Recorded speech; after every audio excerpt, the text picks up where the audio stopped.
We'll have a quick introductory remarks from Robert Habeck, and then afterwards we'll have a Q&A with students who will ask a set of questions to kind of have a small interview format, and then we'll have a moment for people from the audience to join the conversation. So it's like a drama in 3 parts, if you will. But before we even start the drama, we have the prelude, which I'm very honored to introduce Karen Donfried, who is the president of the German Marshall Fund. She was also the special assistant to the White House under the Obama administration and the director for European affairs at the National Security Council.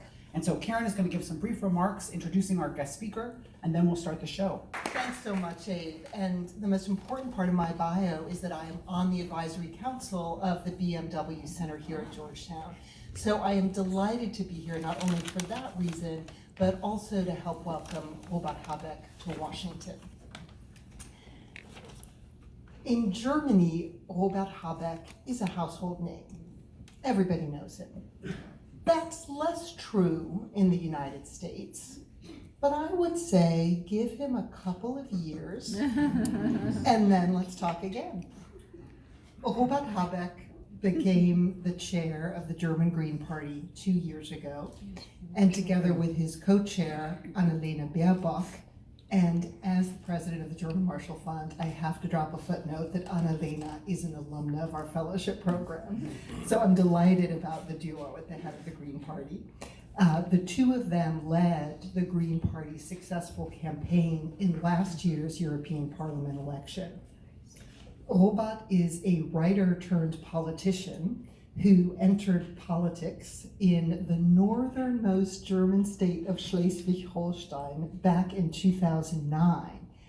And in just a few short years, he led the Green Party to a successful statewide election campaign that then resulted in his becoming the state's deputy prime minister and minister for energy transformation, agriculture, and environment.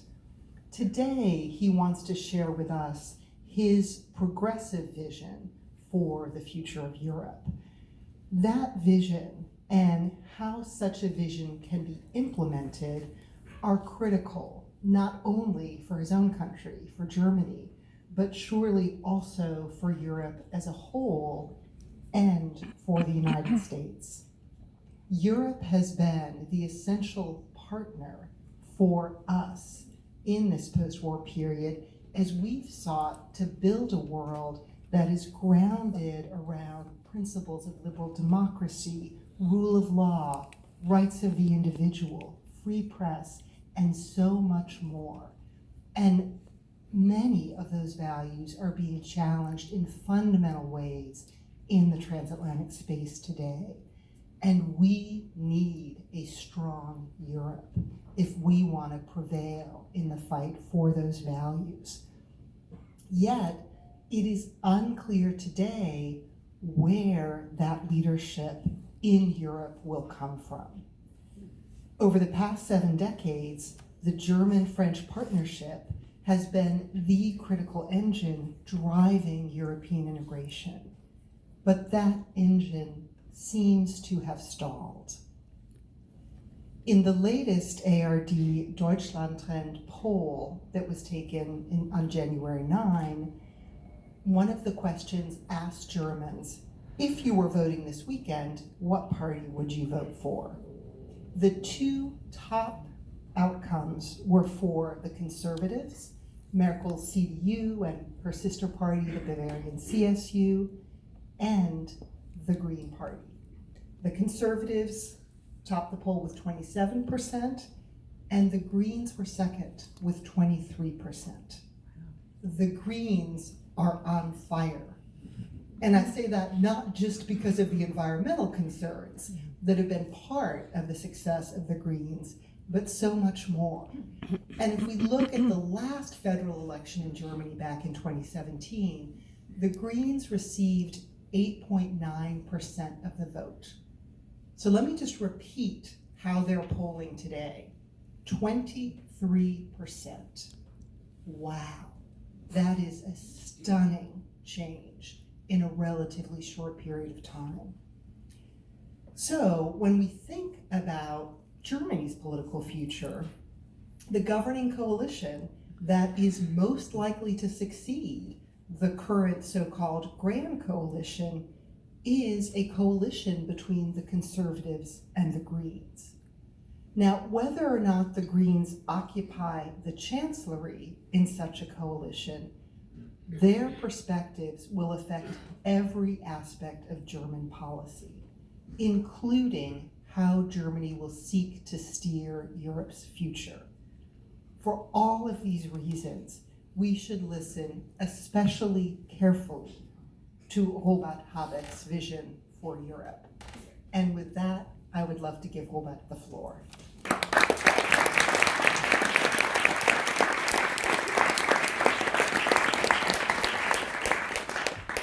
Yes, hello everyone, and thank you Abe and thank you Karen for the very nice and very friendly remarks and your kind words. And I would like to include the Heinrich Böll Foundation who hosted me the last 3 days. So thank you very much, Bastian, and all your folks having me around, having me here, and doing everything you have done for me. The brief remarks Abe mentioned will take 25 minutes about. I'm not so sure if I should deliver the speech I've written. I don't know. We can also just jump over that. We're academics. If That's you're brief. academics, okay. I prepared a little history. I would start as a German and I will end as a European. And I think this is the movement we try to bring into politics in German and European politics. So if you don't mind, then I deliver the speech as planned, but then we become more informal. Actually, for me, it's a special pleasure being here again. As to say, I've been, I think, 3 times in Washington, D.C. The first time it was January 2009 in January. Wow. And the older ones will remember that this was an extraordinary time because Obama was just inaugurated president. And the Heinrich Böll Foundation organized a Diary of Change concourse. So, and I was one of the guys being here for a week and reporting and chronicling what was happening in your town. And I can remember one evening being here in this library at a think tank evening reporting about this think tank discussion, and now I'm here and delivering a speech that's somehow crazy in a way. But the mood of the town, the atmosphere in the city was so wonderful. It was vibrating of energy, full of plans, full of self-confident that the big problems could solve in a political, strong, hope-giving manner. And now I'm here in the town again 10 years later, and all the talks I had with other guys and all the people here in the town, they are so full of concern, a little bit depressive in a way you can say. And well, we see what's going to happen in the next 10 years, but I think that the European-US relation should be in the center of our thoughts and political thoughts, and I will come to that in a minute. Well, I have to give you another short history because one episode that was important in my life happened at the 3rd visit to Washington 3 years ago. I was there with my family, and we left Washington, then we went to New York, hanging around there a little bit, and then we go to Cape Cod surfing for Cape Cod. And this was a funny experience because when you enter the beach of Cape Cod, there's a big sign, the great white sharks are hunting in these waters, don't surf with the seals. And then we thought, okay, then not surfing with the seals is okay, it should be working. And if you go into the water, everything is full of seals. It's impossible to avoid them, and they are surfing and paddling around you all the time. They are in the wave with you.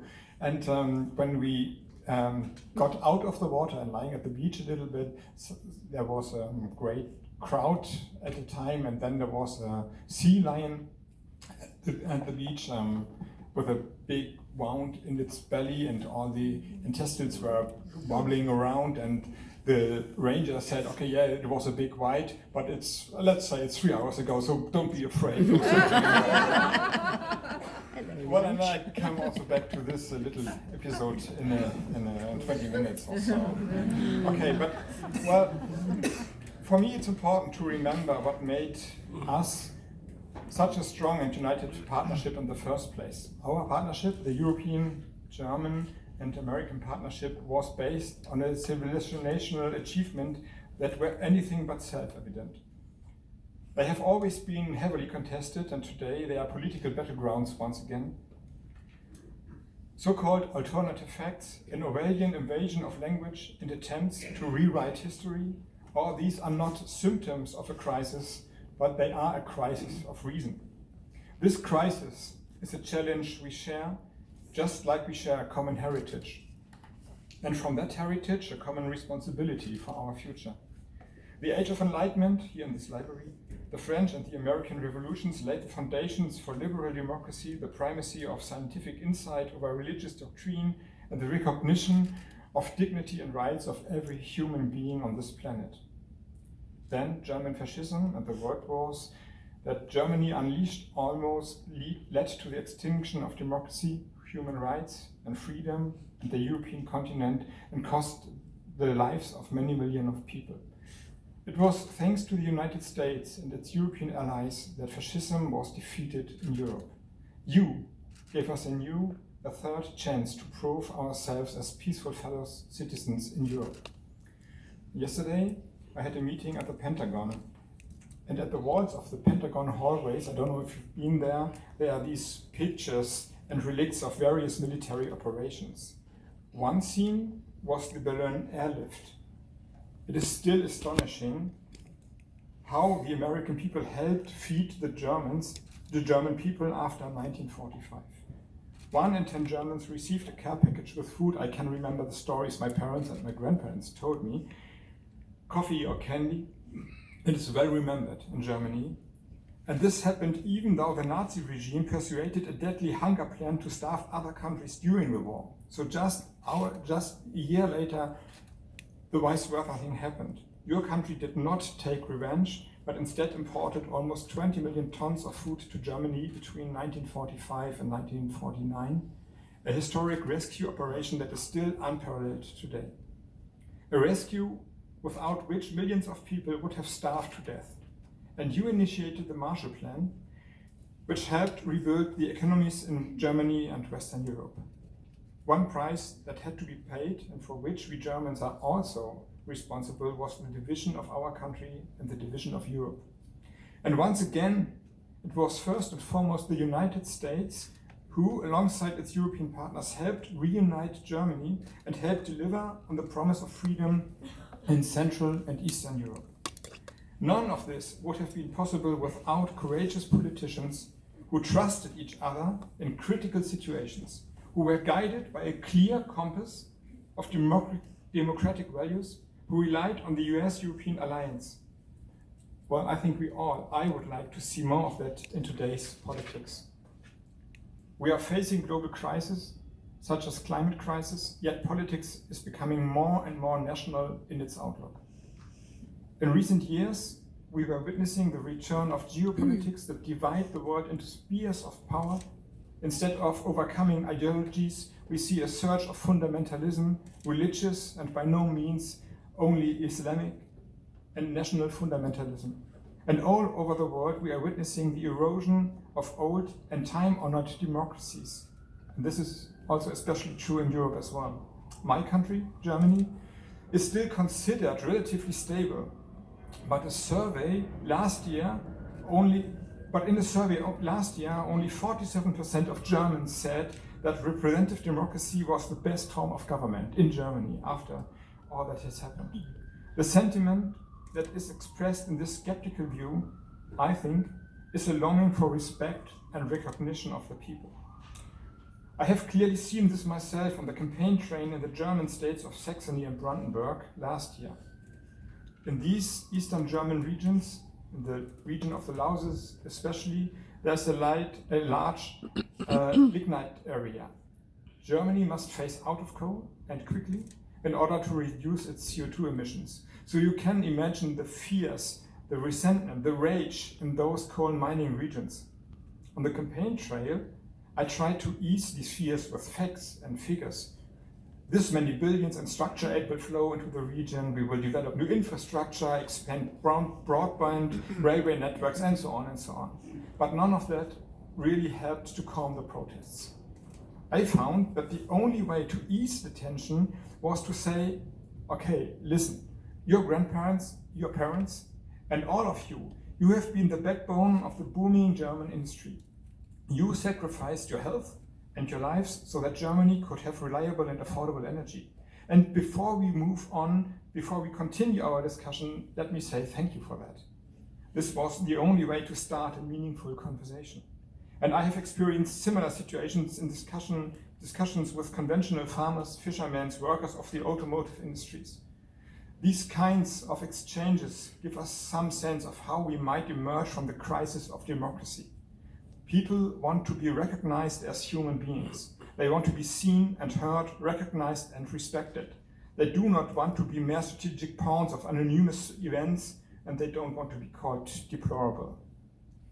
And it isn't only the older generation and the disenfranchised who are turning their backs on democracy.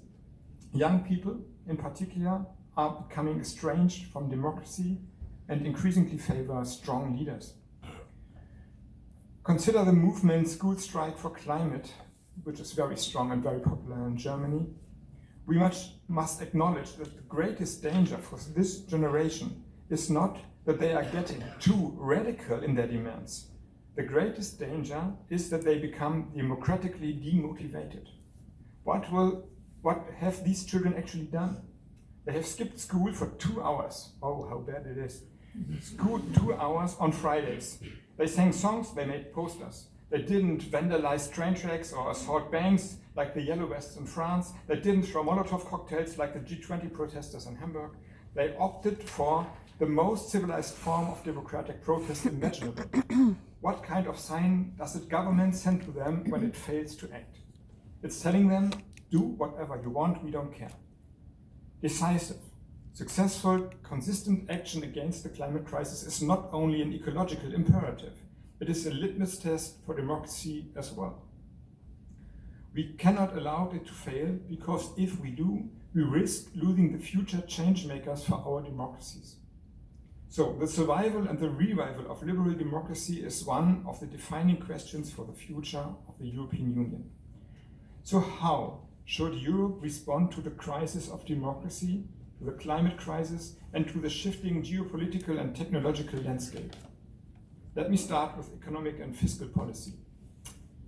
I believe that unregulated markets are a danger to peace and democracy. Unregulated markets are in danger to social cohesion and to people's trust in the problem-solving abilities of democratic institutions. Criticism of unregulated markets must not be confused with a rejection of the general principle of the market economy. Markets are one of the most powerful social instruments we have. They generate fast innovation, they reward creativity, hard work, and achievement. They have brought much progress and good to our societies. We need markets. But we should take great care to ensure that they actually serve people and society, that they are the means to an end rather than an end in itself. Social benefits, minimum wage laws or functioning public spaces are not a threat to economic growth or prosperity. On the contrary, they are the prerequisite. Greed may create material wealth for some, but it destroys wealth of a society at large. Markets have to play by certain rules. They are not jungles, they are gardens, they need to be tended, they need social norms and political regulation. And now, in the beginning of the 21st century, our markets need readjustment. We cannot allow environmentally harmful behavior to continue to be a profitable business model.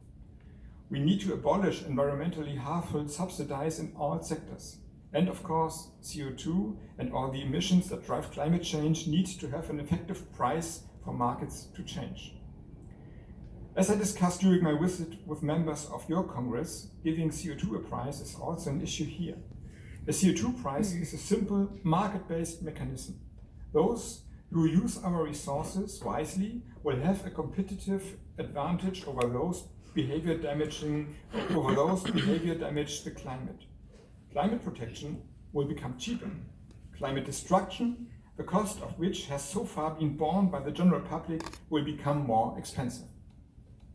This is not only an environmental but also an economic imperative. We need to foster a thriving competition for new and better solutions and technologicals to combat the climate crisis and strengthen our economies. The greatest threat to industry and our prosperity is not our inability to develop these new solutions, but the risk of failing to act out of fear. Consider the German automotive industry. Germany exports, as you maybe know, 3/4 of its car production. It exports 3/4 of its car production. But many countries have already decided to phase out combustion engines. So our car industry will have to either start competing in the market for climate-friendly cars or stop producing cars altogether. Across sectors, the transition to green technologies is not only an environmental imperative, but an economic one as well. Green industries will secure prosperity and sustainable jobs, save us expensive engine imports, help prevent conflicts over raw materials, and boost our competitiveness. To achieve this transition, the European Union must act as a strong and united player. We must develop common standards for a sustainable economy instead of allowing others to impose their strategic decisions on us. Since the US is banking on financial market-driven capitalism, and I hope maybe you can change that in the next election, and China is relying on authoritarian state monopolism, our European response must be a social ecological market economy. A green economy will also give us new tools to promote greater socio-economic justice. Too often, efforts to promote green economic policies have burdened by the poorest members of our society. When we tax consumption, for example through higher gas taxes, lower income households feel a heavier burden than higher income households. This was the economic driver behind the Yellow Vest protests in France. We cannot achieve our environmental goals by sacrificing our social convictions through such regressive policies. Instead, we must devise policies that are both socially and environmentally progressive. In Germany, the top 10% consume 3 times more CO2 than the bottom 10%. Globally, it is 10 times more. If we put a price on CO2 and then divide all the income generated by the number of citizens and pay it straight back to the people, the social effect is that lower income households will benefit more. So we call this energy dividend. A European energy dividend implemented through our tax system would reconcile ecology and social justice in an unprecedented way, not as a fix, but as a new principle. To become a leader of a post-fossil economic order, the European Union also needs to get serious about a common economic and fiscal policy. The EU is the largest market on earth and should learn to make better use of the power and possibilities that entails. Germany is the biggest profiteer of a united Europe. It's my country. A stable and prospering Europe is in Germany's vital interest. Germany, of all countries, must therefore strive to make the EU function better and must invest in that. My party, the Greens in Germany, has proposed the national measure of rewriting the balanced budget rule, allowing Germany to double its public investments. This is the time to seriously invest in our future. And the ones who are arguing against it, as our government does, I think is behaving un-European and unpolitically because they don't see what the real target is. The money spending, reuniting Europe and solving problems is good invested money. And if you are only looking at the budget plan is a means, not an end in itself. So in a way, I don't understand the discussion we have in my country, but we have a hard discussion about that.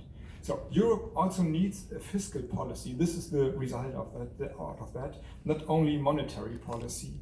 And Germany must strive to make the euro a genuine lead currency with the ability to issue its own bonds in order to make the euro a safe form of investment, which really means that Germany has to do something. We are the ones who have the most strongest economy in Europe, and if we say we will invest in Europe, the thing will work otherwise it won't. This is how we, the Germans, can fortify European democracy and withstand a possible economic downturn. The third thing that the EU ought to do is to define its place and interest in the shifting world order and to step up and act as a united global leader. For me and many Germans, the EU is more than an economic union. It is a union of values. It has brought peace to our scarred continent for the longest period in modern history. And given the global situation, the rise of authoritarian regimes, it is more urgent than ever that Europe be a global political player and show a united front to defend and uphold the enlightened ideas of rationality and democracy. This won't happen overnight, of course, and we are well aware of the internal conflicts and different opinions within the European Union. Therefore, we need a new and powerful political effort in order to achieve more unity and to focus on our common challenges. Especially Germany and France will have to play a major role in renewing Europe's promise for a sustainable and prosperous future. In our immediate European neighborhood, we are currently failing to meet this responsibility. The US has reduced its presence in the Middle East and instead shifted its focus towards the Asia-Pacific region. The US is leaving Syria and intends to leave Iraq and Afghanistan. There are understandable reasons why many Americans are wary of these long wars, but in leaving abruptly, the US will effectively clear the way for Russia, Iran, China, Turkey, Saudi Arabia, and others. And unfortunately, this also paves the way for the resurgence of Islamic terrorist organizations. Yet, the EU, for its part, has proven paralyzed, divided, and unable to take a relevant joint foreign policy action.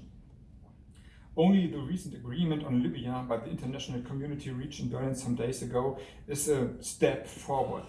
This diplomatic outcome shows that Europe can be an essential player if we overcome the lack of political will and disunity. Right now, we Europeans are doing everything we can to make ourselves smaller than we are. Our internal market is a giant, but we often act like a dwarf. We weaken each other by infighting. We do not use our potentials. A concrete example is Nord Stream 2, the construction of a gas pipeline from Russia to Germany, a grave political and ecological mistake which simply disregards the justified security concerns of our eastern and Baltic neighbors. Mm-hmm. Another example is Europe's dependence on China's Huawei 5G technology, which threatens to make us technologically dependent on the goodwill of a country that is at least in part a systemic rival. And of course it applies to the Middle East. The Middle East has long been the world's gas station. What will happen to these states once we stop buying their oil? Once they are not longer rake in petrodollars? At the same time, the climate crisis is already hitting these regions particularly hard. Water will be in short supply, there will be climate wars, ethnic and religious tensions are on the rise. But just as we have a responsibility to leave the old energy world behind us, we can make these regions partners in a new one. So Europe should strive to conclude agreements on solar hydrogen with its Arab neighbors and create a Marshall Plan for the Middle East as we had one after World War II. Importing clean green energy. Of course, sometimes diplomacy and economic initiatives are not enough. We witnessed this with the horrific wars and atrocities in former Yugoslavia during the 1990s. We Greens then in government in Germany took part in the decision back then to intervene militarily, sending German soldiers abroad to fight for the first time since World War II. Military capabilities are crucial for the EU to be able to act abroad in the case of urgent humanitarian or security crisis and to defend our continent at home. We are currently spending in Europe altogether 3 to 4 times as much money on defense as Russia is. Yet much of that money is going to waste. So we need to take pooling and sharing within the EU much more seriously. Building up capacities, we need and use PESCO and the European Defence Fund as first steps to increase European military cooperation. For example, we have 35 different types of tanks in the EU, nearly 20 types of combat aircrafts, and more than 10 types of tanker aircrafts, and they are all not fitting together. Investing in these diffuse infrastructure is ineffective. How to come to a better cooperation and develop the capabilities we need is the discussion we should be having instead of solely focusing on random number connected to our GDP. So with the rise of China, India, and other emerging and developing economies, the transatlantic world is losing its relatively weight and influence.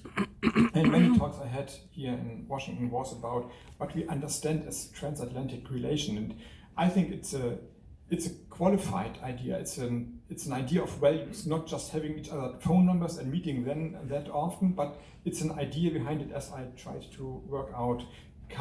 We've been taught by the Americans, but the idea is cooperation. So the multilateral institutions and regulatory frameworks of the 20th century don't reflect this new reality. At the same time, they are increasingly challenged by political forces in our own societies. The calls for national sovereignty or my country first are dominating debates. International rules and agreements are at risk of being supplanted by the doctrine of might makes right. But we are not at the mercy of these developments. They are not a force of nature. It is up to us to help shape them, to help shape the world order of the future. The legacy of American-European relations is one of collaboration and building up multilateral organizations such as the UN, the WTO, the World Climate Conference. At a time when so many of the challenges we face can only be solved at the global level, from the climate crisis to growing numbers of refugees, we need these multilateral institutions more than ever. It was the US that founded these institutions. It was the US that taught us and the world that the importance of international institutions and rules. We Germans have a particular responsibility in this respect. The lessons we have learned from our history compel us, firstly, to think in terms of partnerships and alliances, globally and within the EU. Germany's future lies in working towards European unification. This includes transferring further sovereign rights, authority on tax matters, a common foreign and security policy, and ultimately the emerge of a federal European republic. Lastly, the EU should realize that the climate crisis will be the defining political issue of the 21st century. Whether we like it or not, it will be the central issue of our security, our economies, social justice at home and around the globe, our health and the health of our democracies. Climate policy cannot just be a separate policy area within the EU portfolio, but it has to be an integral part of all European politics and strategies. Yesterday I went jogging, I had a jet lag. I woke up at 4 o'clock in the morning, at 5 o'clock I went jogging because I found any sleep anymore, and I came across the Franklin D. Roosevelt Memorial. And just like FDR's New Deal tackled the social consequences of industrialization, we should now respond to the social and environmental consequences of the climate crisis with a Green New Deal. A Green New Deal should safeguard our planet, revitalize our economies, contribute to social justice, and foster global cooperation. It would also be a visionary project taking into account our historical heritage. It could be the cornerstone for a future partnership between the United States and the European Union. A partnership not based on one-sided dependence, but a healthy relationship that stands on two strong legs. Together with the United States, we could lead the way in solving the climate crisis, defending liberal democracy, and standing up to authoritarian strongmen, reforming and re-strengthening multilateral institutions and frameworks. Of course, we cannot influence whether the United States will want to set sail for that cause. In the meantime, perhaps our best option is to be hands-on, to rely on cooperation between people, as it was the case with the care packages after World War II. Until we once again have governments that muster the strength to do great things, we must work below the level of national politics to strengthen our human, cultural, and economic relations. As for Europe itself, we can decide which course we want to embark on. We can be the leader we aspire to be if we act courageously and ambitiously, and if we are united. Our societies remain remarkably innovative and productive. I firmly believe that Europe has something to offer to the world, for our historical failures. Our union today reconciles peace and prosperity with freedom and the rule of law. Of course, we are always striving to perfect this union, but I believe that in an era of unpredicted global changes and instability, we offer a model of society that many people around the world can aspire to. My own political experience has made me confident that we can win this battle for our future and the future of our planet. It will entail taking risks, yes, speaking out for what we believe in, and even when it's unpopular and sometimes trying something radically new. We will need courage to face this new political era, but fortunately, courage is not a finite resource. We can find it everywhere, with the young people striking for the climate week by week, with women and minorities speaking out for equal rights, with protesters in Hong Kong, Russia, Iran, and all over the world demanding dignity and freedom.